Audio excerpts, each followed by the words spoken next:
Institute of Management and Research. I'm a BTech CSE first year student, and today I'm here for the presentation on the topic JK flip-flop.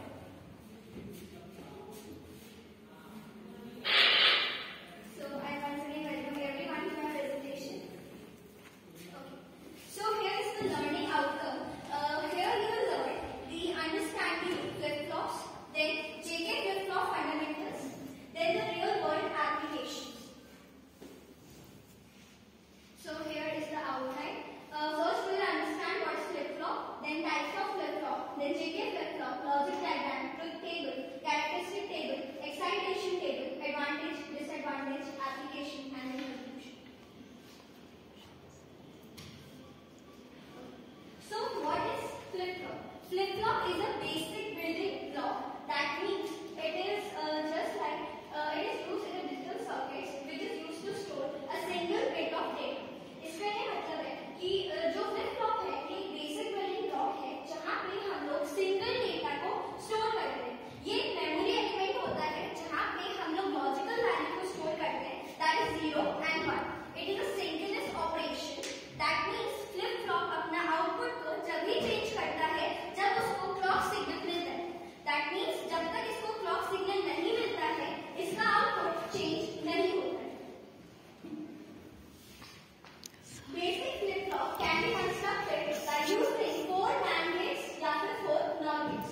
तो हम इन दोनों का ही use कर सकते हैं flip-flop को construct करने के लिए. So now here are various types of flip-flop. सबसे पहला SR flip-flop, JK flip-flop, D flip-flop and T flip-flop. But today we are going to study only about JK flip-flop. Okay. Now what is JK flip-flop? तो JK flip-flop एक fundamental building block होता है sequential logic circuit.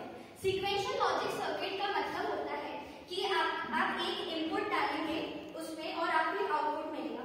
But यहाँ पर इसमें memory unit भी attach होता है. दैट मींस हम लोग जब इनपुट डालते हैं तो उसके साथ साथ हमें प्रीवियस आउटपुट को भी डालना होता है. फिर हमें जो उसका जो आउटपुट मिलता है वो नेक्स्ट स्टेट में मिलता है. या फिर आगे और भी क्लियर हो जाए. So now it also stores binary information that means 0 and 1. Also यहाँ पे हमारे पास 2 इनपुट है और 2 आउटपुट है. इनपुट जैसे कि हमारे पास है सेट, जे को हम सेट बोलते हैं और के को हम रिसेट बोलते हैं. इसके करस्पॉन्डिंग हमारे आउटपुट्स निकल के आते हैं that is q and q dash मतलब q का कॉम्प्लीमेंट. ना जेके फ्लिप फ्लॉप के 2 मोड्स होते हैं ऑपरेशन के. एक सिंक्रोनस मोड होता है और एक असिंक्रोनस मोड होता है. सिंक्रोनस मोड में ये अपना स्टेट को जब भी चेंज करता है जब इसको क्लॉक सिग्नल मिलता है. असिंक्रोनस मोड में ये अपना स्टेट को जब चेंज करेगा कभी भी कर सकता है क्योंकि यहाँ पे ये इंडिपेंडेंट है मतलब इसको क्लॉक सिग्नल की जरूरत नहीं है. Now this is the symbol of JK flip flop. So यहाँ पे ये इनपुट साइड है, यहाँ पे जे, यहाँ पे के. ये क्लॉक है जिससे क्लॉक सिग्नल से हम इसको ट्रिगर करते हैं तब जाके हमारा आउटपुट जनरेट होता है.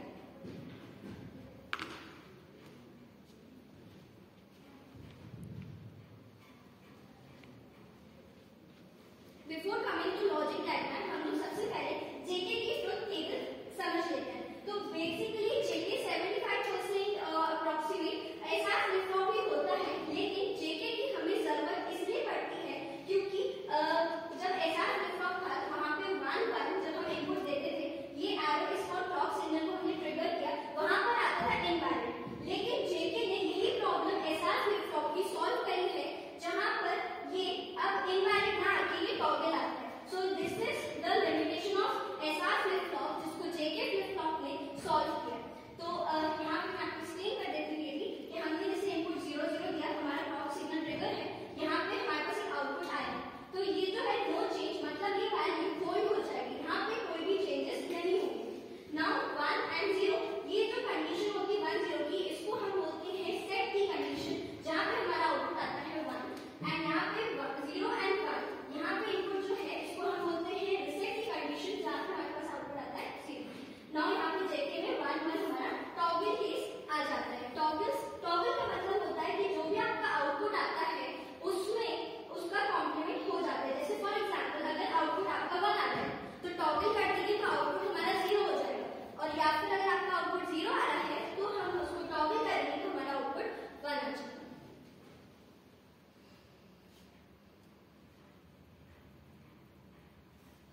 जे की वैल्यू दोनों में 0 थी तो यहाँ 0 आ गया, और वहाँ पे के की एक में 0 थी और एक में 1 थी, इसलिए यहाँ पे हमने क्रॉस कर दिया।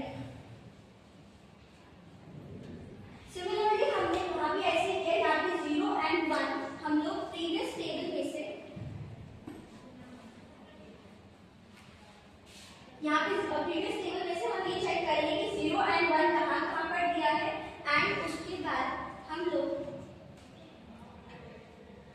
यहाँ पे तो जे में वहाँ पे 1 1 था, तो यहाँ पे हमने 1 लिखा, और के में जो है फिक्स वैल्यू नहीं थी, मतलब एक जगह 0 और एक जगह 1 था, इसलिए वहाँ पे हमने क्रॉस लगाया। बाकी सब इसमें सिमिलरली ऐसा ही हुआ। Now here are the advantages of ये 1 आएगा हमारे पास इनपुट में, तो हमने यहाँ 1 दिया और यहाँ पे qn डैश इस qn का कॉम्प्लीमेंट, तो यहाँ से ये पाया हम यहाँ से इनपुट डालेंगे और ये यहाँ पे आ जाएगा। So this is going to be your 0। Now अब NAND गेट में 0 1 एंड 0 का जब NAND करते हैं तो हमारा आंसर हमेशा 1 ही आता है, और यहाँ पे ये 0 आता है NAND गेट।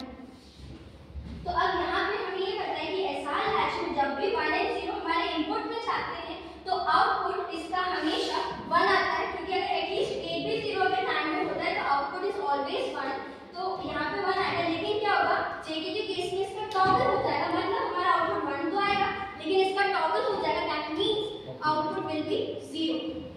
qn + 1 मतलब ये हमारे नेक्स्ट स्टेट का आउटपुट है। qn हमारा प्रेजेंट आउटपुट था और qn + 1 हमारे इसके नेक्स्ट स्टेट का आउटपुट हो जाएगा।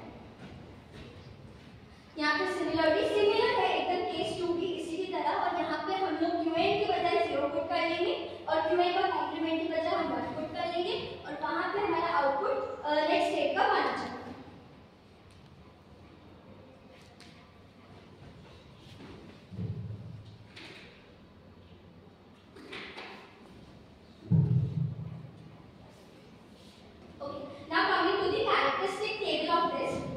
तो हमने यहाँ पे इनपुट में 3 चीजें ली, यहाँ पे टोटल 8 कॉम्बिनेशन बनेंगे 2 raised to the power 3, because क्योंकि यहाँ पे हमारे पास 3 इनपुट है। तो अभी हमने जो जे के और qn हमारा प्रेजेंट आउटपुट, इन सबको लेकर के हम नेक्स्ट स्टेट का आउटपुट हमने यहाँ पे लिखा। हमें वो आपको एक्सप्लेन करते हैं कि कैसे हमने ये चीज लिखी है। तो सबसे पहले 0 0 ये जो है ट्रुथ टेबल के अकॉर्डिंग जो हमने प्रीवियसली देखा वहाँ पे ये चीज होल्ड हो जाती है, दैट मींस 0 0 पे वैल्यू होल्ड हो जाती है। तो यहाँ पे जो आउटपुट हमारा आया वो 0 आया यहाँ पे, और यहाँ पे आउटपुट जो है वो 1 है।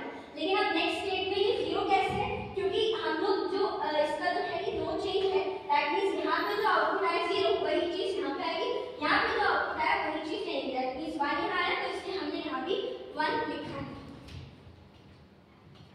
So this is our hold, ये होल्ड हो जाता है।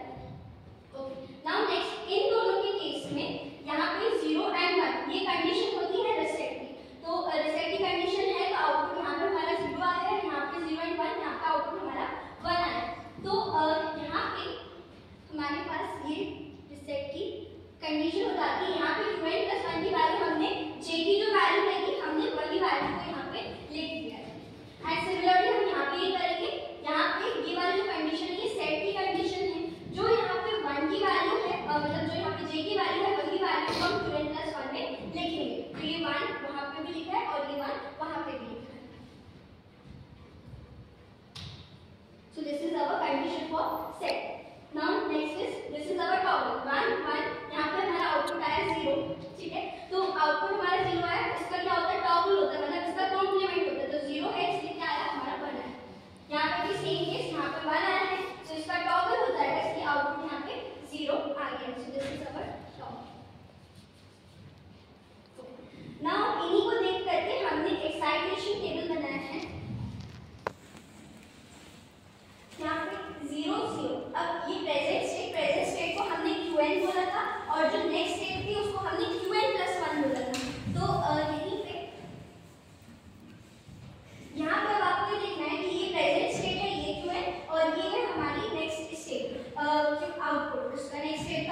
यहाँ पे प्रीवियस टेबल में से हम ये चेक करेंगे कि 0 एंड 1 कहाँ कहाँ पर दिया है एंड उसके बाद हम लोग